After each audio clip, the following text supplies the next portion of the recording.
সুপ্রিয় দর্শকবৃন্দ, online channel Jisan টিভির পক্ষ থেকে আমি আলেমউদ্দিন আপনাদের সবাইকে জানাচ্ছি আন্তরিক শুভেচ্ছা। আমরা আজকে আইসি সিলেটর জকিগঞ্জ উপজেলার কাস্টমঘাটও। তো কাস্টমঘাটও যে জায়গাটাত আইসি একটু সামনে আপনারা যদি দেখুন তাইলে কেন করিমগঞ্জের আবার কাস্টমঘাট আছে। তো করিমগঞ্জ এবং জকিগঞ্জ আসামের একটা অংশ হইল করিমগঞ্জ, আর বাংলাদেশের সিলেটের একটা অংশ হইল জকিগঞ্জ। আর করিমগঞ্জ জকিগঞ্জের মাঝখানেও আছে কুশিয়ারা নদী, আর কুশিয়ারা নদীর ঠিক মাঝখানেও আজকে আইসি আপনারা করিমগঞ্জ এবং জকিগঞ্জের এই কাস্টম ঘাট আপনারা দেখাইমু। আপনারা আমরা লগে থাকবা, আর বেশি বেশি করিয়া লাইক কমেন্ট শেয়ার করিয়া জিসান টিভিরে আরও এক ধাপ এগিয়ে নিয়ে যেতে আপনারা উৎসাহী করবা। আপনারা সবাইকে ধন্যবাদ। আপনারা দেখতে কুশিয়ারা নদী, আর কুশিয়ারা নদীর ঠিক সামনে যে এলাকাটা আছে এই এলাকাটা হইল গিয়া ভারতের করিমগঞ্জ।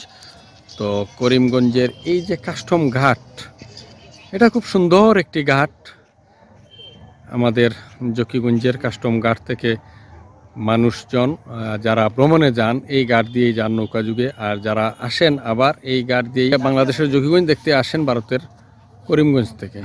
তো করিমগঞ্জ এবং জকিগঞ্জের দুই এলাকার যে দর্শনীয় জায়গা, সেই জায়গাটি আপনাদেরকে আজকে দেখানোর চেষ্টা করি। আর তো একটু সামনে যদি আপনারা দেখানোর চেষ্টা করি, এখানে করিমগঞ্জের একটি বিশাল বড় এই কুশিয়ারা নদীর পাশেই সম্ভবত একটি অটো মিল রয়েছে, আর অটো মিলের পাশে এখানে কুশিয়ারা নদী। আসলে নদীর নাব্যতা সংকটের কারণে কুশিয়ারা নদীর পানি একেবারে কমে ভারতের করিমগঞ্জের অংশের দিকে পানির চাপটা চলে গেছে, এবং নদী সম্ভবত বোঝা যাচ্ছে যে আমাদের জকিগঞ্জ অংশে নাব্যতা সংকটের কারণে এখানে বালুচর জাগিয়া উঠছে।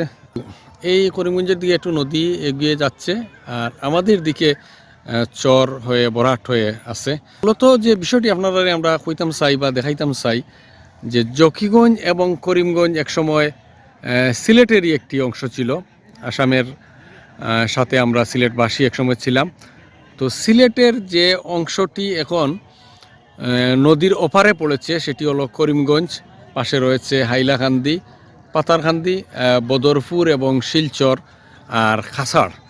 তো এইসব এলাকায় আমাদের বাংলাদেশের সিলেট অঞ্চলের প্রচুর মানুষজন, তাদের আত্মীয় স্বজনরা এইসব এলাকায় আছে, যে কারণে করিমগঞ্জ আর জকিগঞ্জের মানুষের মধ্যে সবসময় একটি মিলমিশাওয়াত এখানে রয়েছে। আর পাশাপাশি আমরা আপনারা জকিগঞ্জ দেখাইলাম, জকিগঞ্জও খুবই সুন্দর। এখানে কাস্টম ঘাট আছে, আর কাস্টম ঘাটের সাথে বহু মানুষজন এই জায়গায় বিকালবেলা বেড়াইতে আসেন।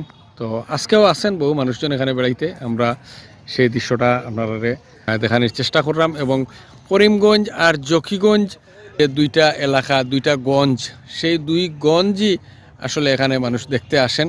এখানে আমরা যদি ক্যামেরার সামনে দেখাই, এই জায়গাটা হলো করিমগঞ্জ শহর। খুবই সুন্দর করিমগঞ্জ শহরও, আমি যতটুকু খোঁজ নিয়ে দেখেছি করিমগঞ্জ শহরটিও খুবই সুন্দর। এরপরে বদরপুর আছে খুবই সুন্দর, এরপরে শিলচর শহর খুবই সুন্দর, পাশাপাশি পাতারকান্দি আছে, এটাও খুবই সুন্দর। হাইলাকান্দি শহর তো আর খুবই সুন্দর আছেই। সব মিলিয়ে আমাদের জকিগঞ্জের ওপারের যে করিমগঞ্জ শহর, সেই শহর বা শহর অঞ্চল এলাকা খুবই সুন্দর এলাকা। মানুষজন যারা বিভিন্ন সময় এলাকায় যান তারা ঘুরিয়ে আমরা এই খবরটাই কোন যে খুবই সুন্দর একটা এলাকা করিমগঞ্জ শহর অঞ্চল। আর পাশাপাশি আমাদের জকিগঞ্জ অঞ্চলও আপনারা যারা ভারত থেকে দেখতে আসবেন, আমাদের এই বর্ডার দিয়েই আপনারা বা এই কাস্টম দিয়েই আপনারা বাংলাদেশের সিলেটের জকিগঞ্জ হয়ে সিলেটে ঢুকতে পারবেন, এবং বাংলাদেশেই আপনারা ঢুকতে পারবেন, দেখতে পারবেন এই বাংলাদেশের বিভিন্ন চিত্র বিচিত্র খুবই দর্শনীয় স্থানগুলিও আপনারা দেখতে পারবেন। তো সেই বিষয়টি আপনাদেরকে আমরা এখানে তুলে ধরার চেষ্টা করলাম। সুপ্রিয় দর্শক, কিন্তু আপনারা ভালো থাকবেন, সুস্থ থাকবেন এবং নিরাপদে থাকবেন। পরবর্তীতে অন্য কোনো ভিডিওতে আপনাদের সাথে আবার দেখা হবে। সেই পর্যন্ত আপনাদের কাছ থেকে বিদায় নিচ্ছি। আসসালামু আলাইকুম।